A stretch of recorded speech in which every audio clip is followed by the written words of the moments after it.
Hey everybody, welcome to Talkin Pit. I think this is the third time. TieTuesday, MDCT, and Evie. What's going on? Hello. Wait, it is backwards now. What the heck? I thought that was backwards when you said it was backwards, and you flipped it backwards. You. Sorry for the backwards guy. You widened me. You made me wide Tuesday. I just realized I was like looking between. You might have caught me just like looking between the two. I'm like, what the fuck? Am I in like 16 by 12? What is this? All right, I'm good. Someday I'll fix these cubes. It's fine. They probably look better on the other thing at least. We got games. Like arm look. Let's see. Whoa, long arm. Whoa. Well, if no one does anybody want to go first on your game feature, or should I flip some dice? Do you want to introduce the show? Yeah, you can do that first. Yeah. This is a show that you do. Show first so people know what we're doing. Yeah. This is only for regulars. You new people, get out of here. This is the Talkin Pit. We're gonna feature one game each that we're gonna talk about for 10 to 15 minutes that we're currently interested in or playing or looking at, anything like that. Something that we think needs a bump. So yeah, despite what you may be thinking, we are not probably gonna talk about the most popular game at the Zelda is probably not gonna make our cut just because of that's not what our show's really about here. Everybody's seen that game of the year that has made new records of sales, so you know it doesn't really need my Smight bump of 1,000 views or whatever. So each of us has our own game that we've been working on. We're looking at. Hey Smight, why'd you send a check for $3,500 to Nintendo? Actually, I got a check recently from Capcom that just said Mega Man on it, and that was the PayPal. Nice. I was like Mega Man. It's just there's no words other than just one word, no space. Mega Man. Not even their own branding for Mega Man. Just Mega Man. Mega Man. Let's do it. I'll go first just to get things off here, and then whoever wants to go next can follow suit. So my game is gonna be one that I was playing a bunch, Wizard of Legend 1, because the sequel just got announced, and you know what? I remember. We'll talk about that in a second, but boy howdy, Wizard of Legend's a great game. If you haven't seen it, play more of this sometime because we've done that before. So let me fix my, there we go. So Andy AML and me were playing a little bit to get this footage here. It is a co-op. If you want co-op, it doesn't have to be. It's a single player with co-op functionality, roguelike, action pack, like Isaac style kind of thing. You know, you're running around. Nuclear Throne is more like what it is because damn, it's high intense octane fueled thing. You pick between 1 million spells. There are so many spells in this game, and they're all on hotkeys, and they have little cooldowns. And you unlock them. We have a ton. We are very rusty, so forgive our terrible playing, but you have 4 to start, and you can get 2 more at any time. And all the spells that I've unlocked can be accessed, so that we can go over there and just design a wizard. And that's what I'm looking at right there, is like 8 bookmarked wizards that you could come in and make. And you also have outfits that do different things, like high damage, low health, and stuff like that. You have different elements that hit harder. I like freeze, so I'm setting myself up for the water combo, and I see that cross-cut punch right there. It flies across the screen and uppercuts and freezes the enemy, and I'm like, now I remember why I like this game. So I'm hooking myself up with that, and I think Andy went for Earth and Fire, and we can test out our moves on these dummies. There's the cross-cut. I personally really liked Earth and Let me turn this down a little bit, but yeah. So we're just gonna hop in and do the first boss, basically. The way this game works is there's a whole bunch of stuff you can do here. You can spend points to get like starter items. You can pick a relic. We didn't enter any of that. We're just gonna show off some basic gameplay. So we have a randomized map here with 3 bosses. Fire's first, so she's gonna be weaker than usual. And then the guy in the middle will have an extra move, and then the dude at the end is gonna be a Colossus, just the absolute nightmare of a boss. No matter who it is, that's the rhythm. And our goal is to find the too many bosses and kill them. Everything else we do is fluff. We get money for exploring, but we don't have to. If we can find the boss. But we walk around and get our asses handed to us for a while here because this is an endurance thing. Yeah, it's an endurance thing, and we're just not. We don't have our heads in the game yet. It's been a while. You're not enduring. I will say, Wizards of Legends, like actual regular gameplay difficulty stuff, is that it is kind of attrition based, where life you lose in a run, it's really hard to bring it back up. So it's kind of like Spelunky style, where your health is like a very premium resource. Yeah. yeah. Much like Spelunky, the co-op also is. It's very easy to resurrect your friend in Spelunky. It's very easy to resurrect your friend in this. Like, if somebody dies, you can resurrect them by killing 5 enemies or buying a health potion, and they pop back in with half health, which is so much easier than what single players like. Where you're. I was gonna say, this game is way harder for single player. 50% revive. Holy shit! Yeah, that must make single player just an entirely different beast. Yeah. So we have to share money. We have to share drops. We'll get to it. I don't want to spoil it if you haven't seen it yet, but we'll get to what happens at the boss fight, because the boss drops a spell too that you can put on, and you can buy spells here, and we're sharing money, and I'm just like greedily taking it to give myself a damage upgrade. So it did hurt me a little bit to buy that, but price you pay for efficiency. And I failed to jump over the gap because I'm so bad right now, and I take 50 damage. So I'm already at 160 at 500 health, which is, I'm not gonna win. Like, there's no way. It's so far to go. We're on floor 1. Player, that would be on floor 1. That's like pretty much just restart territory at that point. Death sentence. Yeah, it's not going great. But Andy Amel's got my back punching over there by himself in the nowhere. Yeah. That's the good old dependable Andy.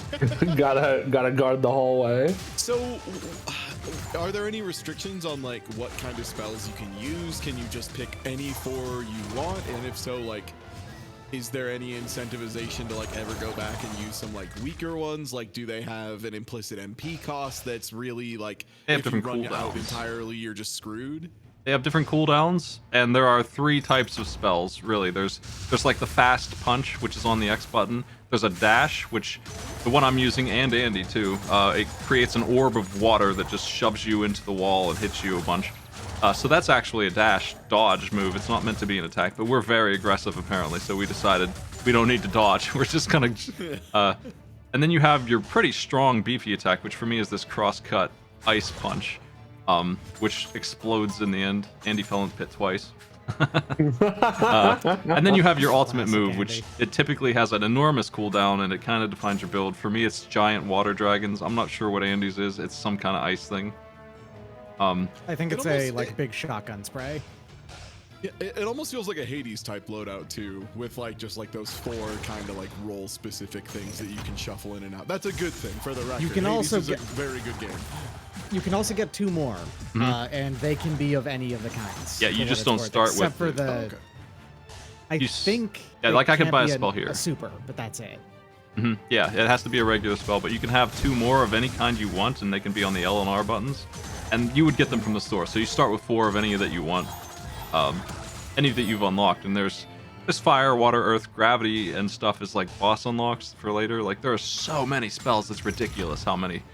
There are hundreds of spells in this game, just yeah. flat out hundreds. So That's a lot of spells. And it has 4 major... It had 3 major areas at the release, but I'm sure there's a 4th one now. Like, they added wind boss at some point. I think there's 5 now, because there's both lightning and wind boss now, because you have the lightning one on this run. So we found the boss, and here's a teleport to all the little stores in case we feel like shopping. If we kill the boss, we get a very tiny heal and some money and some unlocked gems to buy some relics later. The boss comes with a few buddies. He has a barrier on him. The idea here with all the bosses is you evade when that's up, unless you're crazy. And when it's down, you can stun him and hit him a bunch. But if you really want to, you can just try and hit him while that's on and still do damage. He just won't get stunned. So we killed him pretty fast. And... Whoops. And then I wanted to make sure Andy got one of those heals. Be careful. So we are very hurt going into stage 2. But I did... Emphasis on it's a tiny heal. That was 25 health each. Yeah. You can buy potions in the store and stuff, but you really want to save your money for spells and stuff. Like, you can buy relics that do things you would expect relics to do, like make enemies explode and stuff. Things that are good for you, right? Like, things that you want as many of these as you can get, and like every roguelike, you want to buy those kind of things. So those are for sale. Yeah. So you really don't want to waste your money on heal potions, but they do exist. I did get a spell off the boss. It's this like grappling hook vine. So you can see me using that sometimes now. It pulls an enemy and Yeah, if you stuns got him. it.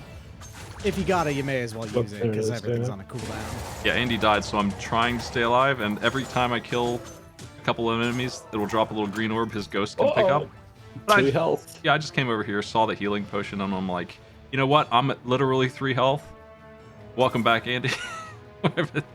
That's a pretty good heal for a lot of money, but what are we gonna do? You know, we had to do it, and we found the boss. Yeah, I mean, that seems like that is the whole health is the premium thing. Because, like, that is usually the loop you end up with, right? Is like healing is super expensive, so if you're taking a bunch of hits, you're blowing your resources on that, so you don't have resources to get better spells and better setups and stuff like that. Like, that's kind of the loop, yeah? So, like, that is why it makes sense that healing would be, like, agonizingly expensive. Yeah. You know, a 40% heal or whatever. Relics are not It's- super expensive, or they're not restricted, but they you only get to start with one. You get to pick one that you start with. Out of every that you've unlocked, you can pick one, and that's it. And then you can get all the rest. She's pretty. So she has very few moves. But that's because she's the first, Yeah, first boss you're encountering. yeah. She's If you fought this one as the third one, she would have a ton of things to do. she's still winning, but she only hits 3 times and then stuns, versus the like 6 that the last guy's gonna do. So we're trying to fight this boss and not get taken out very carefully at this point because we are super dead. And this is kind of a This checkpoint. almost- This boss and the way this is playing almost reminds me of like Ruin of the Reckless, if anyone else remembers that game. If anyone else remembers Ruin of the Reckless, this has like huge Ruin of the Reckless vibes. I like Okay. that game a lot, so Here's the problem. That's cool. There's only one prize, so now we must duel. That's so mean. See who gets the prize with the ridiculous. I have ice stun and Andy has all these fast big punches, so we have this weird. It can be super biased for one of the players, and I have a pretty good PvP build. That's so funny. This is mystery game tournament shit all over. Like, this is absolutely what you would find at a mystery game tournament of like, oh yeah, you're gonna be playing first to 5 in Wizard of Legend. Like, huh? There's PvP in Wizard of Legend? It does have a Just mode that PvP is mode. just yeah. You can totally set that up pretty easily, and like That's cool. Even with layouts like, all right, so you're allowed to choose your character, but do you want to play as the fire wizard, the earth wizard, so on and so forth? There's you have the to spell. choose your guy. I let Andy take it even though I won, so that's what it is. He got that electric thing. Ooh, that's cool. We called our run here, but so Wizard of Legend 2 is giving me Magic vibes, and not only the art style, but the fact that it is not 2-player co-op, it's 4-player co-op, and it's just announced. Okay. No one knows when it's coming. It's so good. 4-player co-op, you have my attention, because like 4-player co-op done well is such a good time. Like even 5-player co-op done really poorly can be pretty entertaining, as I learned watching you ding dongs playing Lord of the Rings. Yeah. So I have no idea how that's going to turn out, but with Wizard of Legend as the base, that is extremely one of my favorite roguelike games that came out in terms of. I really like Nuclear Throne and games like it where it's like if you dog it, you can just be done. Like, and you can be at full health and you just be out. Like, it's just stress the whole time. I like that kind of game, and that's what Wizard of Legend kind of is. An endurance thing. If you really get messed up by a boss, you got to deal with the consequences of that. Well, that's Wizard of Legend. Who's next? I can go next. Whatever, yeah, I don't mind either. All right, Doc. All right, hello. Let me pull your thing up here. I'm going to unmute the audio of the game. All right, so I've been playing Wartales, which I saw, Smight, that you've actually at least tried this out. I think so. According to Steam, yeah. Wartales is a genre of video game that very much exists in nowadays, which is a mercenary company simulator kind of thing. And I think specifically, like, if folks have played games like Battle Brothers or something like that, this is one of those. I think that this is a particularly good version of it, of one. So first things first, this is actually very deep in the game, so I have a large number of like guys, and there's actually no like limit as far as I can tell. You can get as many as you want. So long as you can pay for them and everything like that. It's not that hard to actually do that. I also have a bear. His name is Bronald. Mhm. Hell yeah. Yeah, and he just is part of the team. Ronald the bear. That's it. Aw. So you have your camp here where you actually like fill out your camp with tools and stuff like that. You have all of your guys actually, do stuff at the camp, and it's a, you get to micromanage. This is the kind of game that I fucking love. You get to micromanage your entire team's like equipment and like their builds and all that kind of thing.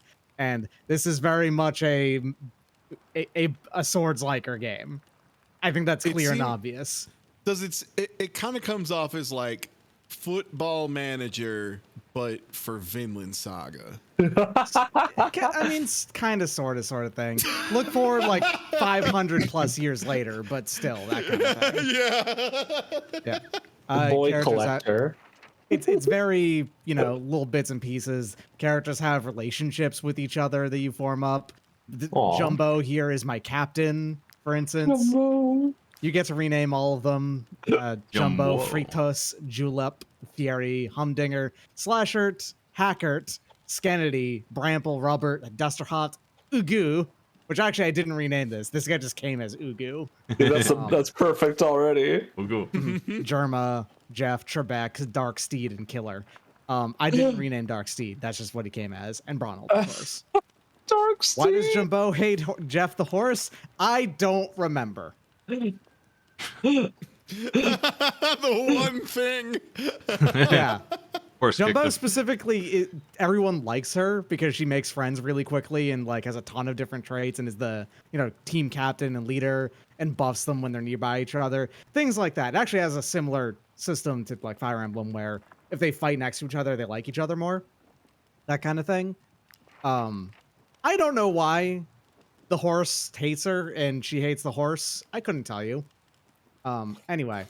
Now, the reason why I wanted to pop into the camp is that I have to rest a day at some point because I have no Valor points, which I'll explain in a second when I get into a fight. We're right next to a fight. Let's go ahead and use an apple pancake. That sounds good. Ooh, Yeah, I love some apple porridge, pancakes. grilled pork. Why not? The tail of the wolf and the hop, which is I don't need. Yeah, this is beer and wolf ribs and things like that. Sounds good. All right, that's more than I need to actually do it, but that's fine. They give you cooking gives you bonuses, so Gotta make sure your boys are Gary and fed. Slasher are now best friends. Good to know. I didn't know that was gonna happen.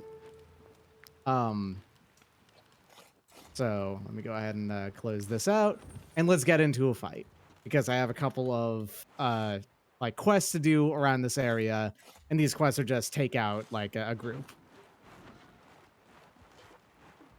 So this is I got an ambush. Nice. This is not a procedurally generated world. This is a pre-generated world with some developed quests and stuff like that, but then also some randomized ones thrown in as well to make money. That kind of thing. I remember playing this now. I was like, when did I play this? But yeah, I remember the questing. It wasn't early access for a while. Yeah, it would have been back in the day. I remember questing around and doing something with like some windmill kid went missing or something. Right, yes. For what it's worth, the opening of the game is definitely still the worst part of it. There is a legacy that this kind of game has, and that almost all of them are brutally unfair video games. They're really rude and like unpleasant to play a lot of the time, unless that's exactly what you're into. I'm talking especially about games like Battle Brothers specifically, which I have always disliked about how unfair that game is to the player. This game is very fair, outside of the very opening of the game. The moment that a character levels up and is able to use real armor, all of a sudden the numbers make perfect sense, basically. And it is a breath of fresh air to finally have one of these that is fair. Bears have a lot of health. Skennedy over here has 130. Bronald has 1,868. What? It happens. I mean, it's Nature all does- right. Nature a did us very good dirty. bear. Nature Yeah. just isn't fair to human. Right. Yeah. Yeah. All right, so every single character has a different weapon equipped. Well, almost every single character has a different weapon equipped. I actually have 3 just generic halberds equipped because they're really good. And these all have like different attack arcs and different moves, and some of them have like unique weapons, like this Dagon's hammer equipped that has like a completely unique way of attacking and stuff like that. This has a turn-based, and it tells you what turn every enemy will be going in kind of a system. But on your turn, which is also like every other turn, adjusted for the number of enemies and like how many guys you have, you get to choose who goes, kind of thing. So you have a strong ability to react at what enemies are doing, kind of thing. For example, wrongdoer over here, 58. Hold on a second. I know exactly who I want over there. Wrongdoer. Robert. All right. So, and also before the fight starts, you get to determine where guys are, wherever, like almost wherever you want, kind of thing. All right. So let's get in there. Robert over here has a unique weapon where if he has higher strength than the guy he's swinging on, he always crits. And also, here's an important thing that is important to get used to when playing this game. Attacks don't miss. There is a damage range, but they don't miss. So this game is much more deterministic than a lot of games like this. Mm. And this is, I need to emphasize, super refreshing, actually. Looking at Nope, you, that was a nice XCOM. You know, XCOM's Alright, base so- hit rate is 65%, right? Oh. 35% chance to miss out the gate. All right, so Humdinger, you're going to have to get in here. And Humdinger specifically has a baseline attack where he swings very, very, very wide. Hell this. yeah. Good job, Humdinger. Is that weapons based? Wasn't This that? is base per weapon. Yeah, what your remember swing is this. like strongly depends on the weapon. Good job, and then Humdinger. Once you hit something with someone like that only hits one guy, you're considered engaged with them, which requires like, okay, if you want to disengage from them, you have to take an attack kind of thing. But this also locks them down and, similar. If Now- they want to run away. Oh, Oh. that was really bad.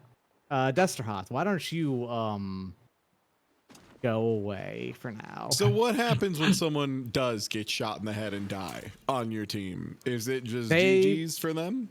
So actually, thankfully, if they go down to 0 HP, they're not immediately dead. This actually has a system slightly like, well, once you get to Darkest Dungeon 2, when they go down to 0, they're dying, but they're not dead. They can only take one more hit, period. There's no extra like hit there though. And oh wow, this is these guys are doing a lot of fucking damage. Huh. Anyway, so the way that this ends up playing out is that, and if someone actually capital D dies, you do fully lose them. An important thing is that every character that you can recruit that is just, a guy, is at most one level behind where everyone is. That's it. Oh, nice. So that Okay, means so it's replacing actually the legit- party isn't a nightmare, yeah. Exactly. It's actually legitimately pretty easy to do. But I love these goobers. Oh, of course. Except for the guy who hates that's the horse. Oh, Jumbo is my captain. I have to appreciate Jumbo. You gotta- Sorry. The horse hater is appreciated in this call, Yeah. friend. Yes.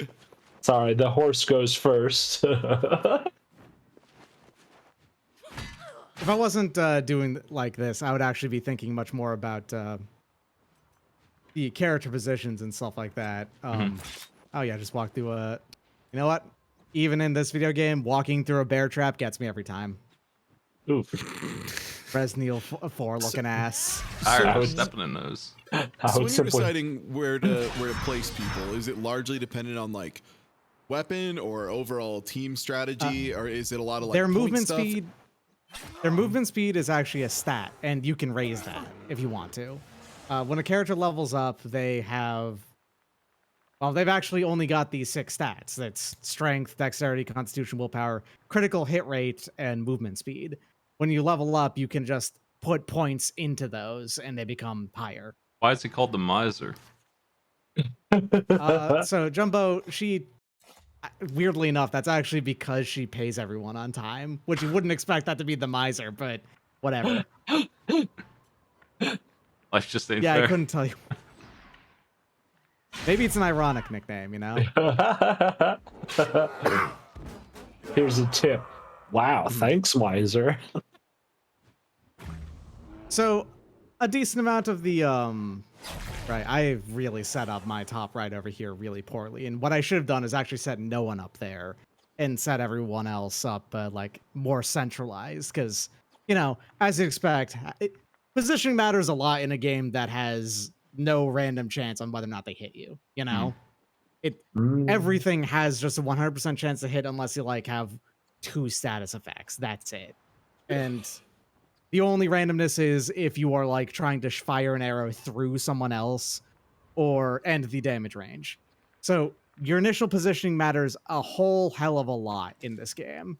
Now, there's tons of things in this game that are, like, also... Oh, yeah, there's a ton of, like, combo moves that you can do because of... For example, I just put down an Overwatch, basically, right? And this character can then fire 4 Overwatch shots before the attack is, like, done. Well, Humdinger is dying, so that's not great. Oh no, Humdinger! That was a lot of damage. Yeah, I'm actually very surprised that they're doing this much damage. Things may have been, like, buffed relatively recently on the enemy side, or did I increase the difficulty of I changed the combat difficulty to experienced. All right. That might also those difficulty levels levels that you can just alter at any time, by the way. It doesn't matter for that. It's fine. It's Kennedy. Go ahead and kill this criminal. Now I think draws within melee range all the enemies in the area. Okay. Big now, taunt. because I just did that, these yeah. enemies have to move in position, which means that they will get they'll get shot by Brample over here, for example. That kind of thing. Yeah. That's the sort of Brample combo move that you can pull off in this. And so I'm not going to do this entire fight because this entire fight's going to take ages. But it's like I've given you a reasonable immediate look at what like the flow is of this, I think. In fact, let's just go ahead and load right before that save. So, because, you know, it's in that. There's a ton of different quests and, like, locations to go to in this game per region. And there's, hold on. Autosave was right before the fight started. I meant to go outside of the fight. You can save as much as you want so long as you turn that on. Like the game's difficulty is very choose your own, which I appreciate. The game's world is not enormous, but it's big enough, sort of thing. It's got 5 regions. They all have different, as you can see here, like quests and locations and stuff like that. It tells you when you finished a location, and is otherwise like, yeah, this game is very much in your favor a lot of the time, which is different from a lot of other games like this, many of which flat out are fully unfair. And yeah, that's Wartales, which I turned the music off because there's a bunch of bugs with the music where, like, okay, it's all right, I guess, but then also at some point it just stops playing every single time you load up the game. All of it. I couldn't tell you why. It's got a couple of small weird bugs like that, so I just play my own tunes whenever I play it, sort of thing. Frog Award does look like a dog. Dog shaped. That's not real. That's a deer. Y'all don't know what a deer looks like, I guess. I don't even know what y'all looking at. That's not a deer. That's a goat. I don't know what a deer looks like either. You say bottom right, like I know exactly what direction that is. Who knows? That could be anywhere. Yeah. Oh, I see it. I see it. I don't. In the middle, at the bottom of the explored area. The middle of the bottom. Next to the little white house. Bear down there. No, down. At the bottom. We're doing what's important here. South. I don't know what kind of. Oh wait, there it is. Yeah. The NCR okay, logo I see the from dog Fallout. now. Yay! There's the dog. All There's right. the dog of war. Yeah, that's Wartales. It's actually like pretty straightforward. I just this is a kind of game that I've always theoretically really liked, but almost every single one of them I've just never. Even if I've played them a lot of the time it's because I've been wringing enjoyment out of them despite the game rather than because of the game. And for this one, I actually finally just enjoy it for the game that it is. So, yeah, I'd recommend Wartales. Game's out now. It's pretty fun. I like it. And that is a super sick segue to my game, actually. If you want to hop back into it. Sure. Yeah, so I'll be talking about Darkest Dungeon 2. If sex so good, why didn't they make a oh shit? So this is Darkest Dungeon 2. The first game, Darkest Dungeon, I was super in and out of love with just because like it has such a cool aesthetic, the story, the narration, all that stuff I think is just super tight. I thought it was awesome.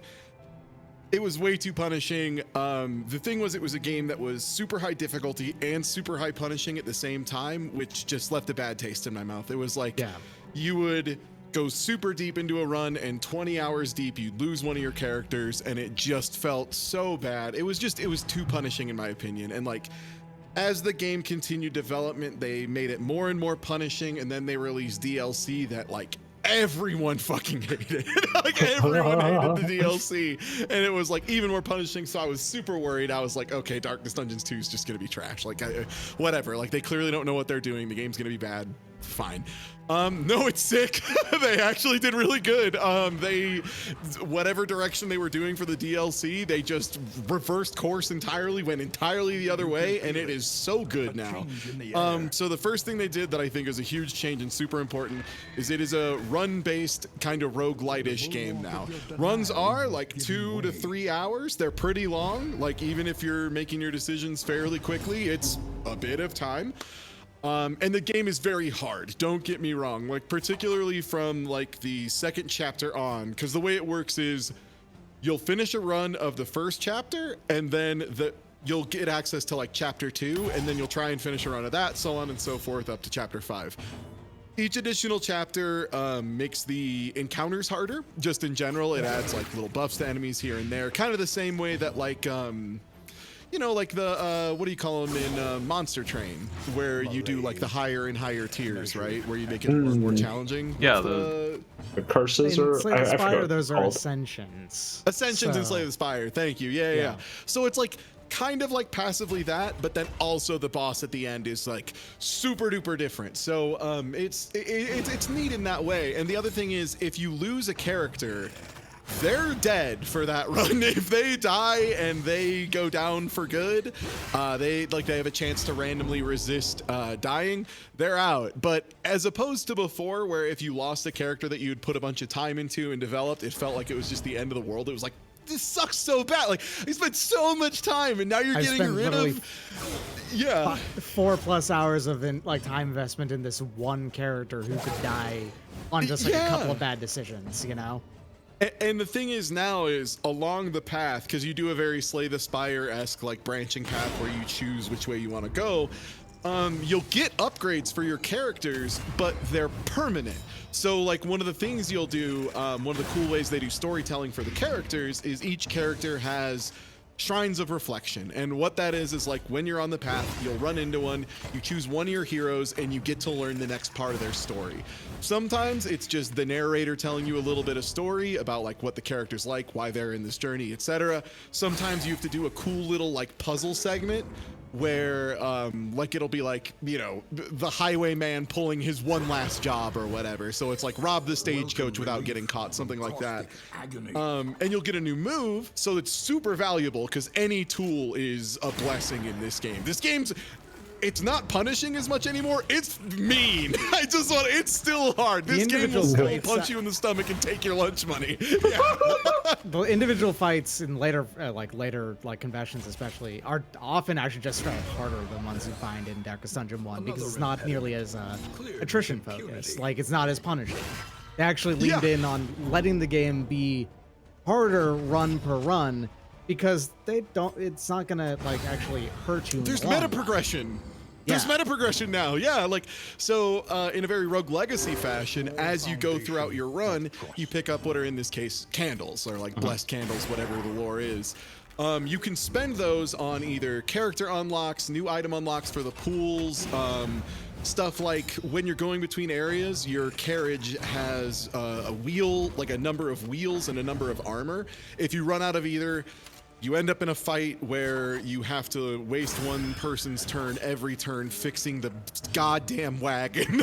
And so it's like the worst thing possible. So like you can buy upgrades like that, like just like give me more durable tires for the next run. So the chance of me getting screwed on the side of the road and being forced to fight the dirty bandits while I'm over here like, no, don't make my healer. Why are you making the blind man fix the cart? Like, no. Which, again, that's the thing is Darkest Dungeon 2 will still elicit those reactions from you, but it's like fun and exciting when it happens as opposed to being like dreadful and miserable. Because again, if you finish one of those story things and you unlock a character's move, they have that whenever, and you don't just have to randomly hope you get offered like the correct characters and stuff. It is literally at the beginning of your run. You just pick all 4 characters you want and you get them. You just get them. You get to have them. You don't have to like do anything. You don't have to do a big recruitment sequence or anything. You just get the characters. And it's so nice. And yeah, we can see some of the carriage stuff here. It's pretty minimal. You do a little bit of steering to try and like run into stuff on the road. Has a chance of giving you collectibles or like little bonus things. So every in between every chapter, every major segment, you hit one of the inns, which is what they're doing here. Inns are pretty interesting because you can use bespoke items that are only in allowed to do different things. And some of them are like give a chance of a buff from here till the next inn. Some of them are going to be stuff like have a chance of curing something. The most important ones, though, far and away, are relationship items. Anything that makes your party like each other more is so huge in this game because the effects of your party hating each other versus liking each other are out of control. So like if your party likes each other, one of the things you can get is it'll say like respectful, and if you get a respectful relationship formed, Evie, it's so funny. it's so funny. This guy said irresistible. Yeah, exactly. If you get like respectful, for example, what it is it'll tag one move from both members of the relationship. So like in this case, we would say like Paracelsus and Audrey would get respectful. Both of them get one move that now has a special property that helps the other member. So for example, you'd get something like Plague Grenade, where anytime Paracelsus uses Plague Grenade, it gives a dodge token to Audrey or something like that. Something super beneficial. On the flip side, it can be hell. If they hate each other, you'll get locked into using shitty moves that debuff each other. Like if you get someone who's like suspicious, if you ever use one of their moves, it leaves the other person open because they're like too busy investigating what they're doing. Like that kind of stuff. Like they don't trust them. So you have to be really, really careful with that stuff. It's a very cool mechanic. It's super beneficial if you play with it, and if you ignore it, it's gonna be the death of you. And that's kind of the balancing act of Darkest Dungeon 2 in general. There are so many different things you're trying to do and so many different things you're trying to optimize, whether it be like the way your party is structured, the moves they're using, what combos you're trying to do. Much in the same way Doc's game did too, there's no chance of missing or dodging or damage reduction or anything unless you have like a token. You need to have something that marks this person has a 50% chance of dodging, or it just will never happen. There are crits, but the crit percentages are always listed clear as day right there. Like this will have a 15% chance of critting. If it crits, it does the maximum damage plus 50% every time, end of story. You also can crit on healing, and you also can crit on inflicting damage over times. So like if you poison somebody and it crits, sure, the damage on Plague Grenade might be crap, right? Like it might be like, oh great, I crit for 3 damage. The upside is now your 4 poison, instead of lasting for 3 turns and doing 12 damage, now lasts for 5 turns and can deal up to 20. So like criticals are valuable for everybody, right? Having criticals that are valuable for the healer, the damage over time people and the direct strikers is like very cool, and it makes it more versatile. And the game plays with that by having abilities that let you get like guaranteed critical tokens that will guarantee critical hits, stuff like that. It's a lot of management of a lot of different stuff. And so we have a combat encounter here, and this is, I want to say this would be like one of the first like boss gate kind of things you would run into. Yeah, this is you'll notice Ingress, so this is one of the ones you'll do at the end of every run, like area. Every segment, yeah, one of the mandatory ones. So you'll notice there's 4 characters. That's always going to be the case. Positioning is everything in this game. You'll see when they highlight somebody, if you pause real quick, when they're highlighting any of the abilities. But yeah, so what it is you'll see a bunch of pips at the bottom of the screen when they're highlighting abilities, and what those are telling you is what positions you're legally allowed to use that move and what they can hit. So for example here, Hold the Line is a melee attack that does 3 to 6 damage with a 10% crit rate, gives you a guard token that reduces damage by 50% when you do it, moves you forward 3 spaces, and then locks you in position, and it can only hit either of the first 2 people, but you can't use it here because it's not allowed in the front, as you can see by like the 3 dots that the front rank is empty, that kind of thing. So there's a lot of stuff of using attacks to like move the team around and stuff. So there's some characters like Dismas, the Highwayman in 2nd rank right now. He gets a move called Duelist's Advance that moves him forward and gives him like a dodge token and also a counter attack token. So he has a chance to, you know, move up, do an attack, and then if somebody goes to hit him, he'll dodge and then swing back. Cool stuff, right? He also has an ability called Point Blank Shot that just does a shitload of damage, but it's only legal from the front rank to the front rank. So it's like very limited in that way. And when you use it, it pushes him back. So that's kind of the thing, right? You can't use it repeatedly because when you fire it, you move yourself to an illegal position. So there's like stuff like that with the moves, and the character list is pretty long. It's a little bit shorter than Darkest Dungeon 1, but in exchange, you have full access to all of these toolkits, and you can really play with them, really mess around with them. And since you're always unlocking stuff and you're always moving it forward, it feels a lot less frustrating. Like going for 4 hours and then getting absolutely goddamn bodied by a shitty pair of lungs feels okay because it says here's 85 candles, and then I fucking drill post and say thanks, I'll spend more on candles next time. And then I upgrade all the characters. A failed run of this game doesn't lose you shit. It in fact still gives you stuff. Yeah, and like losing runs in chapter 2, for example, have given me about the same amount as I got for my first win on chapter 1. So like, Darkest Dungeon 1, a lot of times, the developers wanted you to push on when things were dire and when things were stressful and tough and risky. But mechanically, the game didn't lean into that, right? Like the ethos they wanted to get and the ethos they designed around ended up being incompatible. And I feel like Darkest Dungeon 2 was them taking a step back, evaluating and saying, okay, we still have the end goal that's the same of this like very grim, dark experience that's like very mean and vicious, but still like a satisfying loop for the player. And I think they nailed that a lot better by making it a run-based game. So losses don't feel bad at all. In fact, when you boot the game up the first time, every time, it shows you a message that's just like, failure's not the end, you're going to lose, that's part of Darkest Dungeon, like, it's fine. This is a game for idiots who want to lose a little bit. I saw that in FDL one time.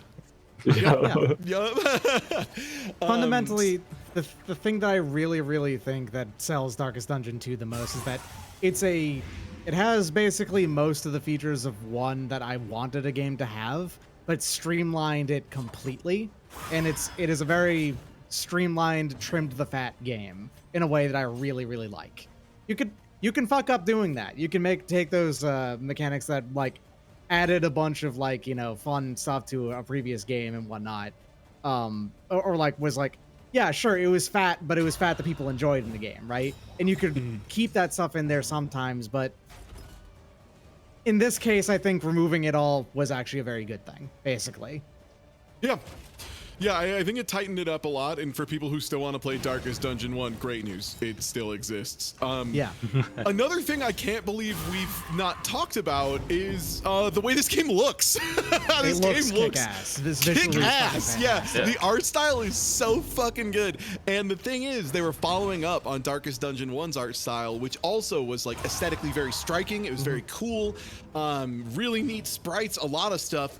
So the thing is, sprite-based development is very expensive and very time-intensive. It's a problem that a lot of game developers have run into, is making super HD sprites ends up being way more expensive than just making 3D models and like animating them. In practice, this is something that ArcSys ran into 100 times, which is why Darkest Dungeon 2 is actually using a similar technology that ArcSys used when they made like Dragon Ball Fighters or like Guilty Gear Strive, for example. Those very like cool anime games. They're using the same concepts here with very strong shaders and shading, almost in like a cel-shaded kind of jet grind radio thing, to get that very dark hand-drawn feel while still having it be like 3D models that animate beautifully and, you know, in theory are going to be less work overall long-term. This makes it less accessible for modders. That is like the one downside of it. Again, Darkest Dungeon 1 still exists. But I think they nailed it. I think the look is incredible. I think the sounds of the game are just phenomenal. The narrator in the first game was an asshole. He was just like way too much of an asshole way too often in Darkest Dungeon 1. Like there were times where you would do something and it wasn't even like a misplay. It was just like you got unlucky and, you know, landed a 1 in 10 terrible coin flip. And he'd just be like, "You're the dumbest motherfucker there's ever been. No one's ever died on the road that quickly before, you stupid son of a bitch." And you're just like, all right, man. A slow and insidious killer. And Exactly, yeah, like overconfidence is a slow and it's, yeah, exactly. Just you're saying all this that stuff. for something that I succeeded on? What the fuck, dude? Yeah. Not so much in Darkest Dungeon 2. It's the same voice actor, I believe, but a different character. And the character is way more on your side and feels like an academic observing all of this, as opposed to a guy who just hates you a lot. Oh, he got that respectful trait. The ancestor in Darkest Dungeon 1 is straight up the antagonist of the game. Yeah. So, like, that's why he's like that, and all right, it makes sense for that. But it really shows that the academic in this one is very much on your side and wants you to succeed, that kind of thing. Like, it really feels like he represents the completely different design ethos from Darkest Dungeon 1 to 2 is the thing. Because I've kept on saying this once I've like kept on like learning more about this game, because I also completely wrote it off for what it's worth, like 100%. And then that's why I want to bring this up for what it's worth. I don't think this is a Yeah. game nobody's heard of. I think this is a game people have heard of and they have an idea of what it's going to be because the first one was so much a thing that they assume it's going to be more of that, and it isn't. And I want people to know. Yeah. So it's like, then I saw a mutual friend of ours like playing it, and I was like, oh, every single thing you're saying actually is like, oh, this is almost all of the problems I had with the first game gone, kind of thing. And like, oh, those are really cool ideas and so on and so forth. And it turns out like the thing that I keep on saying is, oh, I see that they are. Oh man, is this Let's Player editing their save files live? Wow. That rules. This game aggressively autosaves, like so much so that it's like in between turns of fights. It's not supposed to be something that you should be able to manipulate. Here they're doing some same manipulation. Whatever, it's fine. So funny. Anyway. Oh, that's so funny. Okay, last thing I want to mention, because I think it really highlights the whole thing and it really puts a nice bow on it. If you played Darkest Dungeon 1 after release a bit deep, you might say, Ty, you haven't mentioned stress at all yet. And you're right, I didn't, because it's nowhere near as big of a deal.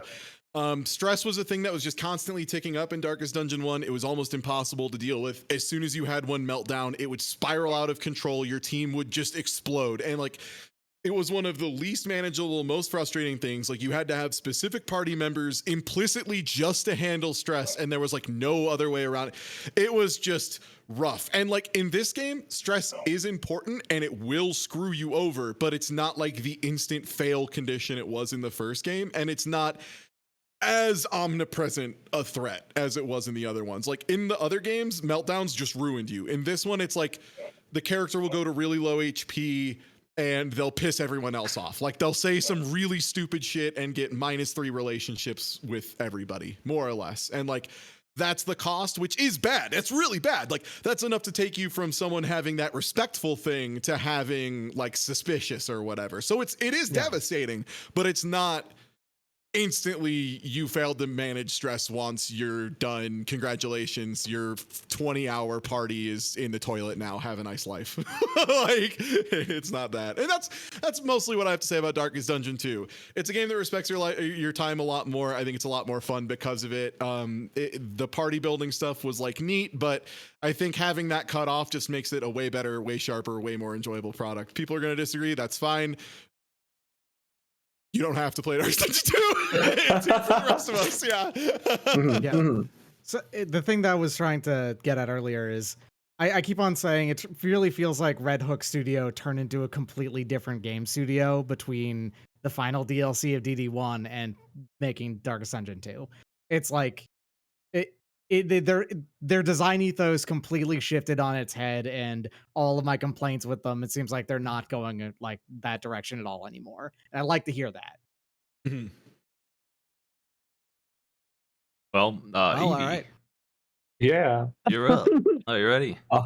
Yeah, I guess so. I guess I should start streaming probably, huh? Yeah. My side stream working? Is the audio good on it?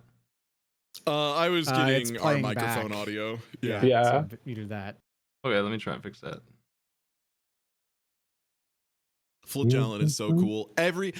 One of my favorite notes is I have heard someone say literally every character is their favorite in Darkest Dungeon. I have yet to see one that people haven't latched onto a little bit.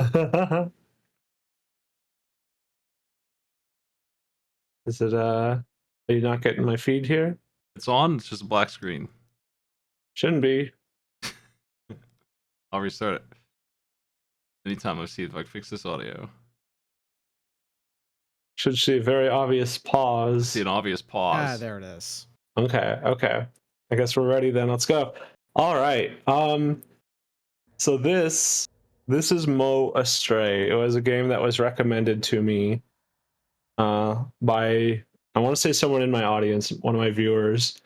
And it's this little puzzle platformer, very, very sci-fi, slight elements of horror setting, where you play as you play as Mo, as this little slime, which we are about to be born. Come on, you got this. There we are. Mo is adorable. We can jump around. We have oh no, we died. That's okay. The checkpointing's really good. And as you can see, like, this game is gorgeous. The music, Good ass pixel art. yeah. Just a little slime working our way through this weird facility. There's Like friendly rain world is how. yeah. Less friendly, as you'll see eventually. There's little power-ups like this you can pick up, little collectibles. Those little slime icons in the top left there, that's our health. It regenerates pretty fast, so really taking successive hits is what'll get you in. But getting enough of these they give you a little message. There's a lot going on in the background, and getting enough of them will increase your life. So if I get 4 more, that's an extra hit we can take. And we jump around. It's linear, so I wouldn't call it like a Metroidvania. Oh, okay, that's deadly. These little plants, these spiky plants. Oh, it even shows a little skull icon. So hey, don't hit it. Here's a little button. Let's open that door. Oh, neat. I mean, that's a good idea, right? When you have this kind of like alien biology, kind of like plant life stuff, right? You need to have some way to tell this is just a weird alien plant versus these are spikes that will kill me dead. Exactly. Oh, here we go. So there are enemies in this game, like this poor person who's having a real bad time and about to make it extremely our problem. This is me on Tuesdays. Oof. Oof. Ow, he's hurting me. Oh, we got another little power-up thing. Doc waking up for the night water. Absolutely. I don't wake up for the night water. I enjoy night water when I wake up. I wake up to piss. True, true. So there's like some stealth elements at times, but we will get more abilities. But right now, all we can really do is jump and walk around. Oof. Uh-oh. That's slime. There we go. Yeah. So you can't like jump against the same wall. As you can see, it shows red because it's too sharp. Okay. So you can't like climb a straight surface directly. So they make good use of hazards on the wall and stuff. You can just little slide down. Okay, we got some more zombies, whatever they are. And as like I really enjoyed the gameplay of this, but just everything about it is so beautiful. The graph, the art style, the music, but the story that you slowly uncover, as you go through the game here is, oh gosh, really good. It's been a little while since I played it. Forgive me. Sometimes you got to be a little precise. Oh, okay, that. Got me off guard. Yeah. So they're after me. Oh, get out of here! Get out of here! When you were doing the back and forth, like on the ceiling, jumping back and forth, it looked like the game never lies to you about whether or not a jump is safe or not, which I appreciate. Yes, it is very, very honest. Like we have some little puzzles. I can control this thing by standing in the controller, and then hopefully, yeah, there we go. Okay. So these little holes in the ceiling. That's when we can squeeze in there, and then we'll go around somewhere new. And we have this voice talking to us. This lady. We don't know anything about her yet, but as we go through, we will learn about her. We did call the little slime the little guy, which means that her heart is definitely in the right place. There's slime. System detecting. Uh-oh. It seems this derelict, abandoned facility is maybe not so as previously thought. Two-way monitor. Yeah. Maybe, I don't know. And just the way they amp up the puzzles is really good. And like that's something creepy in the background. Does that come up again? I don't know. Play it and find out. I've seen that before. Oh yeah, very common. I bet. Oh, here we go. Little wheel. Hey, come on, let's be friends. So only really place we can go is into the tube. We got a schloop. Uh-oh.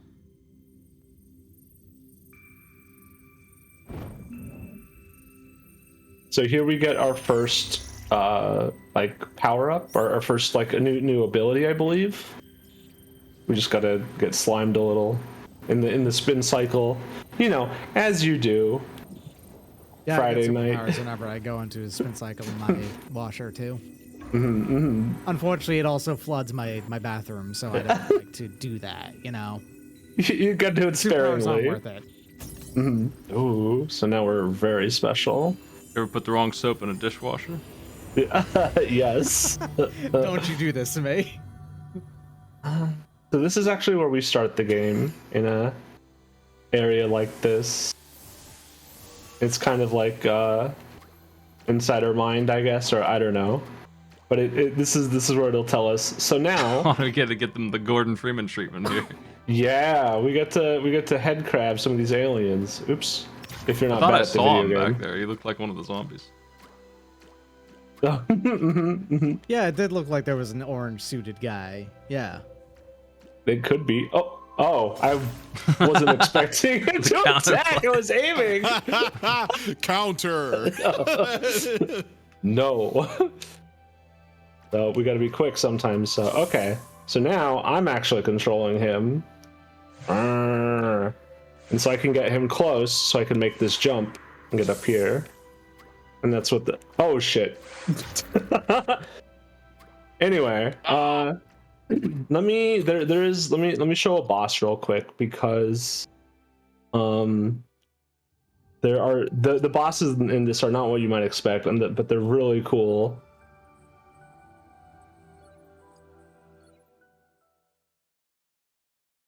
So this is the boss. No, it's fine. We can select chapter, which is really good. Wow. It's fine. I'll do it on my main file. Yeah, I was gonna say I might need a little bit farther along. Yeah. So, oh gosh, no, wrong one. Was speed mode? There's a speedrun mode built in.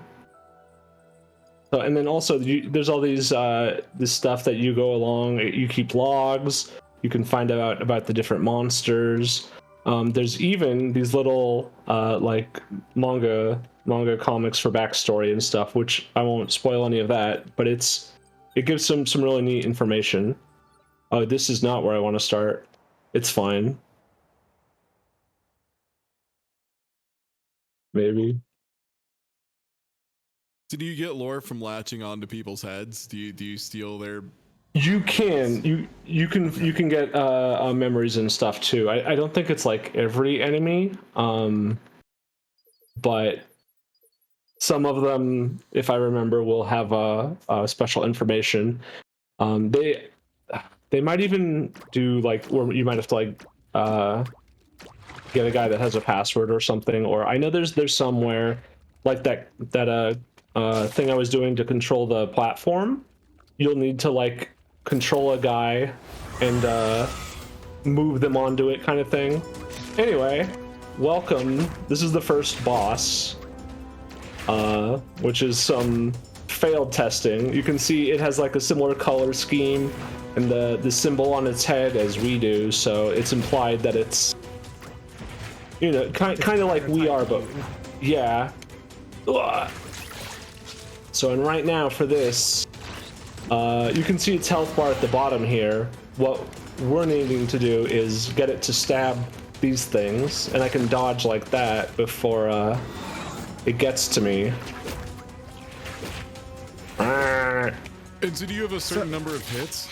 Yes, at the very top left. Okay. The little heads. Yeah. So like, see, I get hit there. Oh, that did a lot of damage. But my life regenerates. So as long as you're not taking like consecutive hits, you'll be okay. Just like you in squad. You are a little slime guy, so Yeah. So the boss fights are puzzle is the idea. They're puzzle boss fights where you try to, you know, get you need to figure out how to hurt them. Oh gosh, this last hit is really hard. Okay, as long as I'm on the wall, I should be safe from that. No. Ooh. Let me up there. No! Gosh, dang it. So the last hit is way up on the ceiling there, right above it. So I need to... You need to get sabotage. There we go. His head. And then right before you get eaten, you jump up to there. I get exactly. Now I'm just chilling. Also, you can see Mo makes a little face while he's controlling a guy, and it's good. Nice. There we go. All right. This is live. That was me playing badly.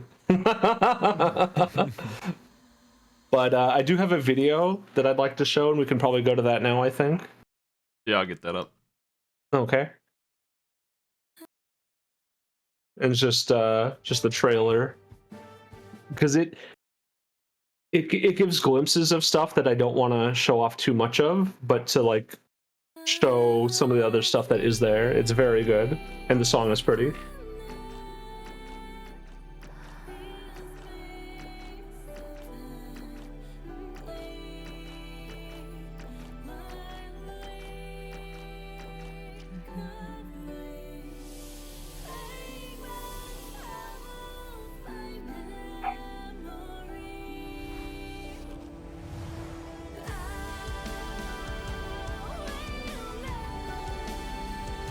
Bounce pads.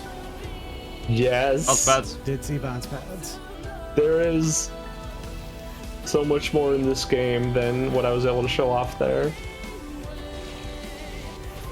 Big centipede. Appreciate that as well. Armor Core 6. Armor Core 6. Yep. Here it is.